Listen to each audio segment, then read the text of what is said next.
ঢাকায় যাব আর ৩০০ ফিট যাব না হাঁসের মাংস খেতে, তা কি হয়? হয় হয়, একদমই হয়। কারণ বারবার ঢাকায় গেলে আমার কিন্তু সময়ও থাকে না, সুযোগও থাকে না যে আমি একটু ঘোরাফেরা করব।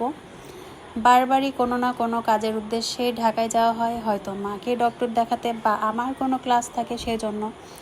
তো আমি সেরকম ঘোরাফেরার সময় পাই না, তারপরেও যদি ক্লাস শেষে সন্ধ্যার পরে সময় পাই সেটা ঘোরাফেরার জন্য যাওয়া হয় আর কি।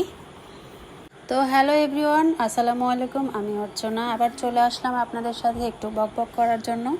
বনানী থেকে উবার নিয়ে নিয়েছিলাম, কারণ এইবার আমি গাড়ি নিয়ে গেছিলাম না, এয়ারে গেছিলাম, সেই জন্য উবারে যেতে হয়েছে। আর বড় গাড়ি পাইনি, সেজন্য আমি একা একা গেছিলাম। আরেকটা উবারে ছিল আমার বোনের ফ্যামিলি, মানে আমার দুলা ভাই, তারপরে বোনের বাচ্চা কাচ্চা সবাই। দুইটা উবার নিয়ে আমরা ৩০০ ফিটে গেছিলাম।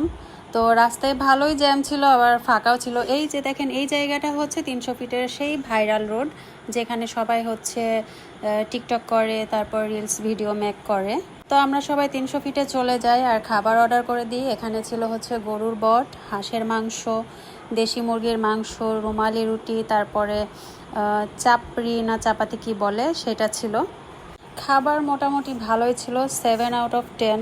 এখন যার যার টেস্ট বার তো আলাদা, আমার কাছে এরকমই মনে হয়েছে। খাওয়া দাওয়া করে আমরা বের হয়ে গেলাম, বাচ্চা কাচ্চা নিয়ে একটু হাঁটাহাঁটি করছিলাম যে কোথায় আর কি খাওয়া যায়। তো ভাবছিলাম চা খাবো, তো দেখছি মাঝপথে আমার দুলাভাইরা মিষ্টি খেতে শুরু করেছে। আর বাচ্চা কাচ্চা খেলনা দেখে তো খেলনা নিব নিব এত জুলুম, মানে কি বলবো। শেষে দুইজন দুইটা খেলনা নিয়ে গেল। এখন আমার খুব ইচ্ছা করছিল যে আমি ফিশ ফ্রাই খাবো বা কাঁকড়া খাবো, কারণ কক্সে না গেলে সাধারণত কোথাও এরকম ফিশ ফ্রাই খাওয়া যায় না।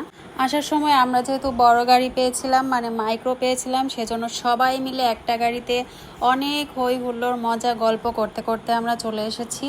তো এই হলো ৩০০ ফিটের ছোট্ট একটা ট্যুর ব্লগ। ঢাকায় যতবার যাব রাতের বেলায় বোনদের সাথে দুলাভাইদের সাথে অনেক অনেক ঘোরাফেরা করা হয়। তো আজ এই পর্যন্তই, সবাইকে আল্লাহ হাফেজ।